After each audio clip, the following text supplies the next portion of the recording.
Chapter 9 تعریفہ کے بلند تر حصے میں ایک قلعہ ہے جو مسلمانوں کی تعمیر ہے۔ اس کی دیوار کے اوپر سے افریقہ کی ایک جھلک دیکھی جا سکتی ہے۔ سالم کا بادشاہ میلچی زیڈک اس دوپہر قلعے کی دیوار پر بیٹھا ہوا تھا اور تیز ہوائیں اس کے چہرے سے ٹکرا رہی تھیں۔ قریب ہی بھیڑیں کسمسا رہی تھیں۔ نئے مالک سے بے اطمینان اور اتنی بڑی تبدیلی سے جذباتی ہو رہی تھیں، حالانکہ انہیں تو بس کھانا اور پانی درکار تھا۔ میلچی زیڈک نے ایک جہاز کو دیکھا جو ساحل سے دور ہو رہا تھا۔ وہ اب لڑکے سے کبھی نہیں ملے گا، جیسے کہ ابراہیم سے 10واں حصہ فیس لے کر نہیں ملا تھا۔ یہ اس کا طریقہ کار تھا۔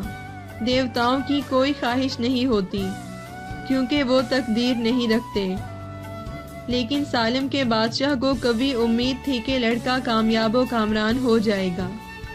یہ بری بات ہے کہ وہ اتنی جلدی میرا نام بھولنے والا ہے، اس نے سوچا۔ مجھے بار بار دہرا دینا چاہیے تھا۔ اس طرح وہ جب بھی میرا تذکرہ کرتا تو کہتا کہ میں میلچی زیڈک سالم کا بادشاہ ہوں۔